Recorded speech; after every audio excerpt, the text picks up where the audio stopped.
Hello dear students, welcome back to my channel edu colours. आज हम इस video में क्लास 6 की सोशल साइंस की ज्योग्राफी की वर्कशीट करेंगे 33, जो कि 12 फरवरी को आपको मिलनी है। चैप्टर है अध्याय 7, हमारा देश भारत, भौतिक विभाजन। हमने अपनी प्रीवियस वर्कशीट में भारत के भौतिक विभाजन के बारे में पढ़ लिया था। ठीक है, हमने वहाँ के हिमालय पढ़ लिए थे। भारत के जो हिमालयी क्षेत्र हैं उनके बारे में हमने डिस्कशन किए थे, और भारत के जो मैदान हैं उनके बारे में हमने, उत्तरी भारत के जो मैदान हैं उनके बारे में डिस्कशन किया था। अभी जो वर्कशीट है इसमें हम पढ़ेंगे भारत के अन्य भौतिक विभाजनों के बारे में, स्पेशली प्रायद्वीपीय भारत के बारे में, पश्चिमी घाट, पश्चिमी तटीय मैदान, पूर्वी घाट और पूर्वी तटीय मैदान के बारे में। ठीक है बच्चों, तो और हम अपने आइलैंड के बारे में पढ़ेंगे, लक्षद्वीप और अंडमान एवं निकोबार द्वीप समूह।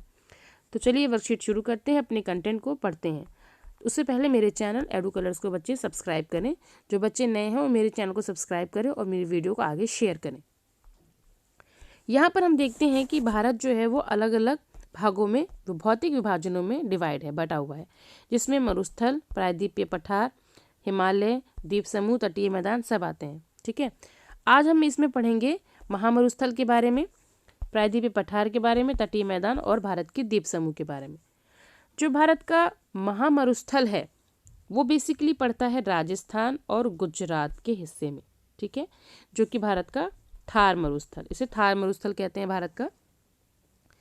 तो ये शुष्क है, गर्म है और रेतीला स्थान है। यहाँ की वनस्पति जो है बहुत ही कटीली झाड़ियाँ और एक तरीके से कांटेदार जो वनस्पति है वो यहाँ पाई जाती है, क्योंकि पानी की थोड़ी कमी है यहाँ पर। ठीक है, सूखा, शुष्क, रेतीला पूरा क्षेत्र है। अब उसके बाद हम बात करते हैं हमारे भारत के प्रायद्वीपीय पठारों की। भारत के प्रायद्वीपीय पठारों की बात करें तो ये इस क्षेत्र में आते हैं, यानी नर्मदा नदी के जो नीचे वाला हिस्सा है, ये वाला क्षेत्र, ये प्रायद्वीपीय पठार हैं, जहाँ पर आपको पठार, घाटियाँ, ये सब चीज़ें मिलेंगी। इसकी जो आकृति है वो त्रिभुजाकार है। इस क्षेत्र में बहुत सी पहाड़ी श्रृंखलाएं हैं, घाटियां हैं, जैसे कि अरावली श्रृंखला। इस पठार के पश्चिमी घाट सह्याद्री, पूर्व में पूर्वी घाट स्थित है। देखिए बच्चों, बेसिकली ये जो आप येलो पोर्शन देख रहे हैं, ये वाला, इसे आप प्रायद्वीपीय क्षेत्र कह सकते हैं। ठीक है, और अरावली पर्वत श्रृंखला यहाँ पे इस तरीके से यहाँ पर जा रही है। और ये जो प्रायद्वीपीय पठार है, इसके पश्चिम में आप यहाँ पर पश्चिमी घाट, जिसको सह्याद्री बोलते हैं, और इसके पूर्व में पूर्वी घाट भी देखेंगे। और ये पूरा जो क्षेत्र है ये कोयला एवं लौह अयस्क यहाँ पर बहुत ज़्यादा मात्रा में मिलता है। उसके बाद हम देखते हैं पश्चिमी घाट के बारे में। तो जो पश्चिमी घाट है, पश्चिमी घाट और उसके पश्चिम घाट के पश्चिम में भी पश्चिमी तटीय मैदान है। पश्चिमी तटीय मैदान जो ये वाला जो पोर्शन है ये काफ़ी उबड़ खाबड़ है, संकरा है। पूर्वी तटीय मैदान यानी कि ये वाला जो क्षेत्र है, पूर्वी तटीय मैदान, ये अधिक चौड़े हैं। और भारत की जो ज़्यादातर नदियां हैं, जैसे कि महानदी है, कृष्णा है, गोदावरी है, कावेरी है, ये जो नदियां हैं ये सारी की सारी इसी ओर बहती हैं और बंगाल की खाड़ी में गिरती हैं। ठीक है, उसके बाद भारत के 2 आइलैंड है, लक्षद्वीप और अंडमान एवं निकोबार द्वीप समूह। ये जो दोनों द्वीप समूह हैं ये भारत के हिस्से में आते हैं। लक्षद्वीप अरब सागर में और बंगाल की खाड़ी में अंडमान एवं निकोबार द्वीप समूह आता है। ठीक है बच्चों, तो यहाँ पर हमारा भौतिक विभाजन जो है ये कंप्लीट होता है। अब हम यहाँ पर देखेंगे कि अच्छा, यहाँ पर हमारी एक्टिविटी 1 और एक्टिविटी 2 दी हुई है, जिसमें गतिविधि 1 में हमें से पूछा गया है कि अपने जो हमारे शिक्षक हैं उनकी सहायता से भारत के तटीय राज्यों के नाम, वैसे भारत के तटीय राज्य हो गए गोवा, कर्नाटक, ठीक है, केरल, महाराष्ट्र। ठीक है, ये तो इस साइड के हो गए। अब हम दूसरी साइड की बात करें, जो हमारा पूर्वी तटीय मैदान है, तो वहाँ पर हो जाएंगे जैसे तमिलनाडु, ठीक है बच्चों, आंध्र प्रदेश, उड़ीसा और पश्चिम बंगाल यानी वेस्ट बंगाल।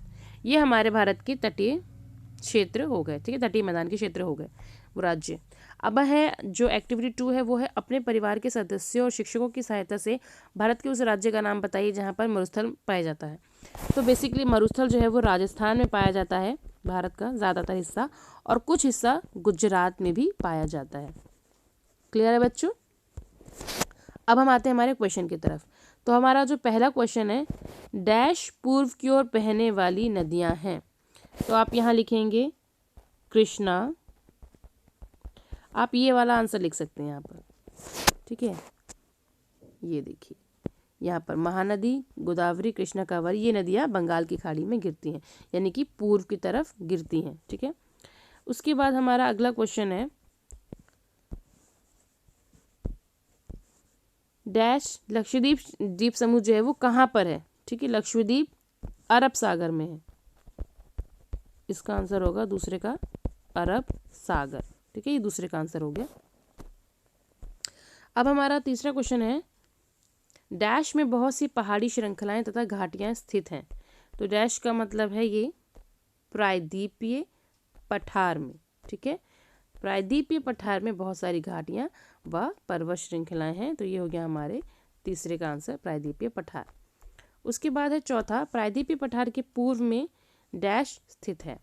तो प्रायद्वीपीय पठार के पूर्व में क्या है, पूर्वी घाट,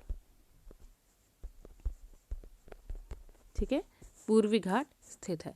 तो ये हो गया हमारे चौथे का आंसर। तो ये बच्चों यहाँ पर ये जो वर्कशीट है हमारी 6 क्लास की, हमारा देश भारत का भौतिक विभाजन, ये कंप्लीट होता है, ठीक है। आपको आई होप समझ में आ गई होगी। देखिए ये हिमालय हमने अपनी पिछली वर्कशीट में पढ़ा था, उसके बाद हमने पढ़ा था भारत के उत्तरी मैदान, ठीक है। उसके बाद हमने आज पढ़ा ये प्रायद्वीपीय पठार, उसके बाद हमने मरुस्थल पढ़े, पश्चिमी घाट और पूर्वी घाट पढ़ा, लक्षद्वीप और लक्षद्वीप और अंडमान एवं निकोबार द्वीप समूह के बारे में हमने जाना, ठीक है बच्चों। तो यहाँ पर जो वर्कशीट है हमारी कंप्लीट होती है। आई होप आपको ये वर्कशीट अच्छी लगी होगी बच्चों। इस वर्कशीट को अपने फ्रेंड्स में शेयर करें, मेरे चैनल एडू कलर्स को लाइक करें, सब्सक्राइब करें, ठीक है। वीडियो देखने के लिए थैंक यू सो मच।